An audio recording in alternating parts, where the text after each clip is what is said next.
Good morning to all of the students. आज हम लोग मैटर का क्लासिफिकेशन पढ़ेंगे और उसमें सबसे पहला क्लासिफिकेशन पढ़ेंगे फिजिकल क्लासिफिकेशन। तो सबसे पहले हेडिंग डालीजिए मैटर। होता क्या है मैटर? सबसे पहला हेडिंग डालीजिएगा मैटर। मैटर, चलिए ध्यान दीजिए, मैटर होता क्या है? तो ऐसा कोई भी ऑब्जेक्ट जिसके पास मास हो और स्पेस ऑक्यूपाई करे उसको मैटर कहते हैं। मात्र दो चीज हमको समझना है। अगर कोई ऑब्जेक्ट मास रखेगा और स्पेस ऑक्यूपाई करेगा तो उसको मैटर कहते हैं। तो यहाँ पर हम जान लें कि मैटर है क्या? That object which have mass, that object which have mass and occupied space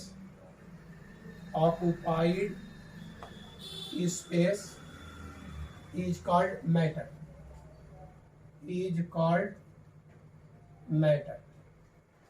अगर हम लोग मैटर की बात करें तो मैटर होगा क्या?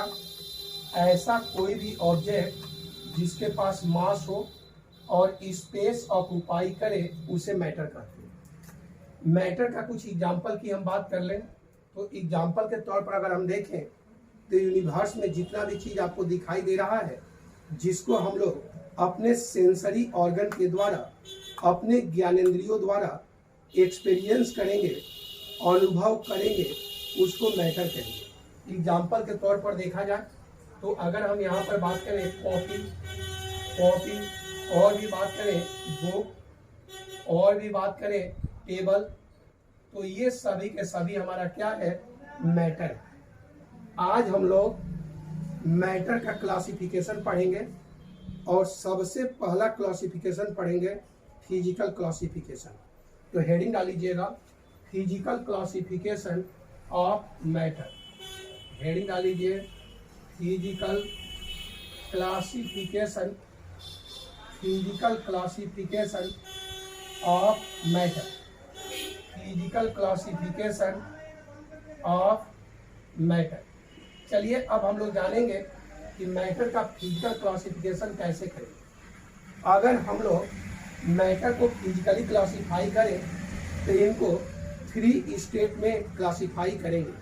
इसके अलावा कुछ बुक एक्स्ट्रा 2 और स्टेट बताता है जो मैं जिक्र करूंगा, लेकिन उसके बाद के वीडियो में जिक्र करूंगा। यहाँ पर एनसीईआरटी के अंदर केवल व केवल 3 स्टेट दिया गया है, सॉलिड, लिक्विड और गैस।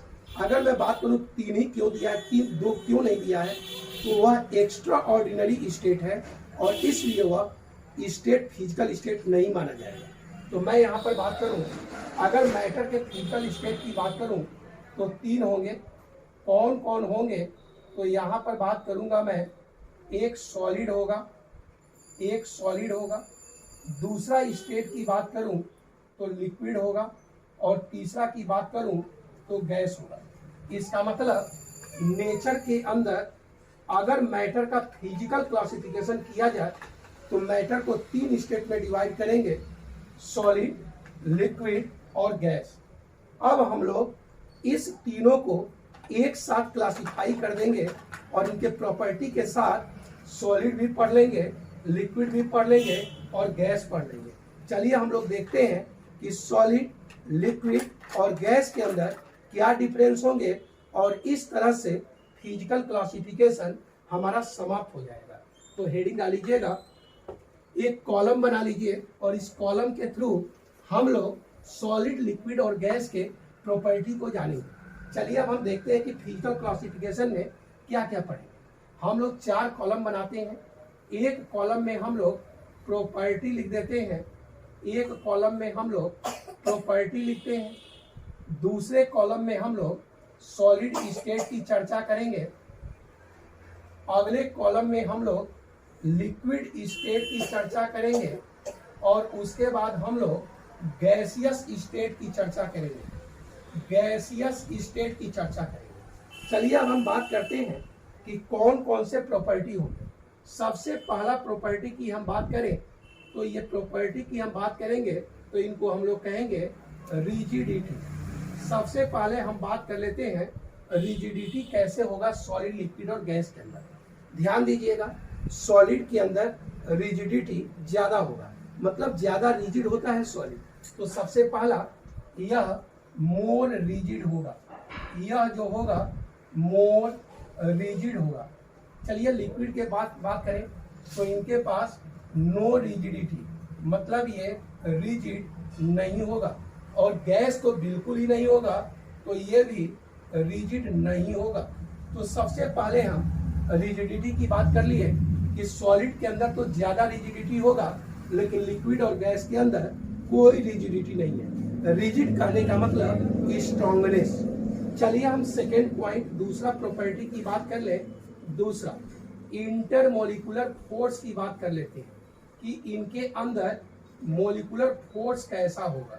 चलिए अब हम लोग इंटरमोलिकुलर फोर्स की बात कर लेते हैं। चलिए ध्यान दीजिएगा, जो सॉलिड होता है उनके मोलिक्यूल के बीच जो फोर्स लगेगा बहुत ज्यादा होता है, मतलब यहाँ पर इंटरमोलिकुलर फोर्स मैक्सिमम होगा। यहाँ पर क्या होगा, लेस होगा, और यहाँ पर क्या होगा, लिस्ट होगा, मतलब सबसे कम होगा। चलिए अब हम थोड़ा सा और आगे बढ़ते हैं। तीसरा प्रॉपर्टी की अगर हम बात कर लें तो यहाँ पर बात करते हैं कंप्रेसिबिलिटी। कंप्रेसिबिलिटी, अगर हम लोग कंप्रेसिबिलिटी की बात कर लें तो सॉलिड और लिक्विड और गैस के अंदर किस किस तरह की प्रॉपर्टी होगा। अगर हम लोग सॉलिड को कंप्रेस करें तो कंप्रेस नहीं होगा, मतलब कंप्रेसिबिलिटी नहीं पाया जाएगा। चलिए हम लिक्विड की बात करें तो इनको हम लोग कंप्रेस कर सकते हैं, मतलब कंप्रेस हो सकता है। और गैस की बात करें तो ये भी कंप्रेस हो जाएगा, मतलब इनके पास भी कंप्रेसिबिलिटी पाया जाएगा, लेकिन सॉलिड के पास बिल्कुल कंप्रेसिबिलिटी नहीं होगा। चलिए अब हम लोग चौथा प्रॉपर्टी की बात कर ले, शेप एंड वॉल्यूम की बात कर लेते हैं। चौथा प्रॉपर्टी हम लोग शेप और वॉल्यूम की बात कर लेते हैं कि कैसा होगा। अगर सॉलिड की बात करें तो शेप और वॉल्यूम की बात करें तो ये डिफिनिट होगा। डिफिनिट कहने का मतलब ये बदलेगा नहीं, एक बार जिस तरह का शेप और वॉल्यूम सॉलिड को मिल गया वैसा ही रहेगा। लिक्विड की बात करें तो इनका वॉल्यूम तो फिक्स होगा, वॉल्यूम की बात करें तो ये तो फिक्स होगा, लेकिन अगर शेप की बात करें तो यह चेंज होता जाएगा और ये डिपेंड करेगा कि कंटेनर का शेप कैसा है। चलिए अब हम गैस की बात करें तो इनका दोनों शेप और वॉल्यूम दोनों इनडिफिनिट होगा, मतलब दोनों के दोनों कैसे होंगे तो इनडिफिनिट होंगे। आप लोग समझ गए होंगे। अब हम लोग पांचवा नंबर बात करते हैं प्रॉपर्टी की कि स्टोरेज, किस तरह से इनको स्टोरेज किया जाएगा। अब हम बात करें सॉलिड को अगर स्टोर करना है तो किसी भी कंटेनर की जरूरत नहीं होगी, मतलब no requirement of container, no requirement of container. चलिए लिक्विड की बात करें तो इनके लिए कंटेनर की रिक्वायरमेंट होगा, मतलब बिना कंटेनर के लिक्विड को नहीं रखा जा सकता। लेकिन गैस की बात करें तो इनके लिए कंटेनर भी चाहिए, लेकिन कैसा चाहिए, क्लोज कंटेनर चाहिए। कैसा कंटेनर चाहिए, क्लोज कंटेनर चाहिए। बहुत आसान है, स्टोरेज करना है सॉलिड को तो कंटेनर नहीं चाहिए, लिक्विड को करना है तो कंटेनर चाहिए, लेकिन गैस को करना है तो कंटेनर तो चाहिए लेकिन क्लोज होना चाहिए। चलिए 6 नंबर प्रॉपर्टी की बात कर लेते हैं और यहाँ पर डिफ्यूजन की बात कर लेते हैं।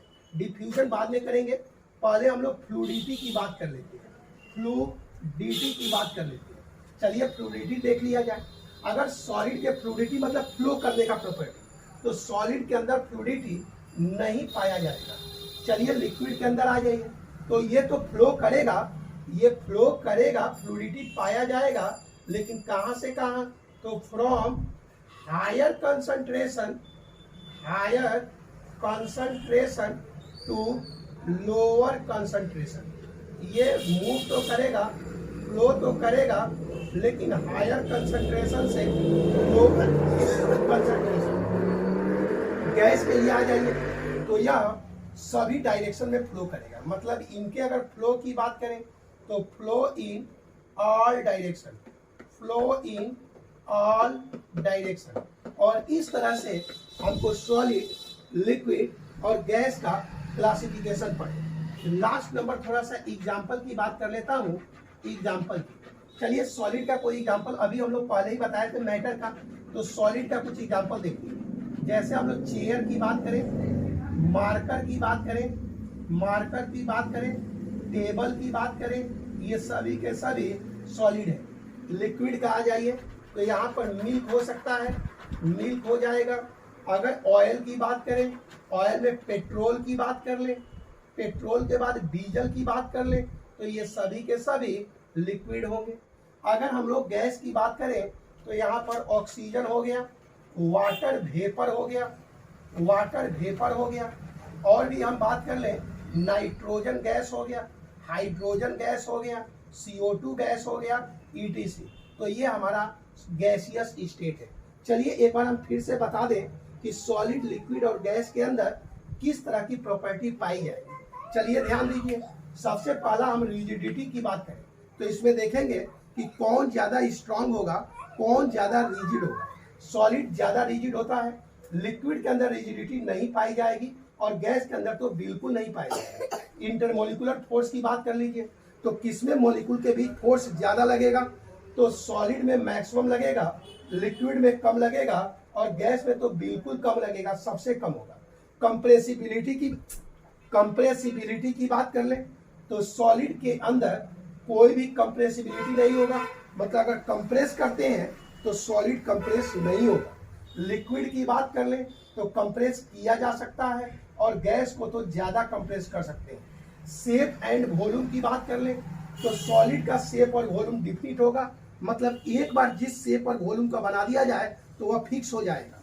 लिक्विड की बात कर ले तो वॉल्यूम तो फिक्स होगा लेकिन शेप चेंज हो सकता है। लेकिन गैस की बात कर ले तो शेप और वॉल्यूम दोनों इंडिफिनिट होगा, मतलब जिस कंटेनर में रखेंगे उसी का शेप आएगा और उसी का वॉल्यूम आएगा। स्टोरेज की बात कर ले तो सॉलिड को कहीं भी रख सकते हैं, कंटेनर की रिक्वायरमेंट नहीं पड़ेगी। अगर लिक्विड की बात कर ले तो इनको रखने के लिए कंटेनर की जरूरत पड़ेगी, लेकिन गैस को अगर रखना है तो क्लोज कंटेनर की जरूरत पड़ेगी। ये बात याद रखिएगा, यहाँ पर मैं एक नाम बोला हूँ, क्लोज कंटेनर। चलिए फ्लूइडिटी की बात कर ले तो सॉलिड बिल्कुल फ्लो नहीं करेगा, लिक्विड फ्लो करता है लेकिन higher concentration to lower concentration, from higher concentration to lower concentration flow करेगा। अगर गैस की बात कर ले तो गैस सभी डायरेक्शन में फ्लो करता है, फ्लो इन ऑल डायरेक्शन। चलिए अब हम एग्जाम्पल की बात कर लेते हैं, कुछ एग्जाम्पल देख लीजिए। तो सॉलिड को जो दबाएं न दबे, कंप्रेस ना हो, जैसे चेयर हो गया, मार्कर हो गया, टेबल हो गया। लिक्विड जो रखे अपने आप फ्लो करे, मिल्क, ऑयल, ऑयल में पेट्रोल और डीजल। गैस की बात कर ले तो ऑक्सीजन, वाटर, नाइट्रोजन, हाइड्रोजन और CO2। इसके बाद अगले वीडियो में मैं प्लाज्मा और बोस-आइंस्टीन कंडेंसेट का मैं एक्सप्लेनेशन करूंगा। Thanks to all of you.